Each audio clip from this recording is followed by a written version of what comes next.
మీరు సర్వలోకమునకు వెళ్ళి సర్వ సృష్టికి సువార్తను ప్రకటించుడి.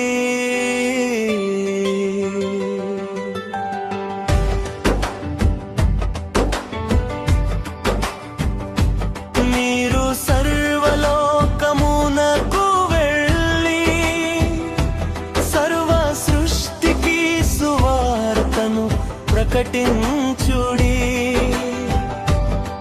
ప్రతి క్రైస్తవుని బాధ్యత ఇది, అది మరవద్దు. ప్రతి క్రైస్తవుని బాధ్యత ఇది, అది మరవద్దు. మీరు సర్వలోకమునకు వెళ్ళి సర్వ సృష్టికి సువార్తను ప్రకటించుడి.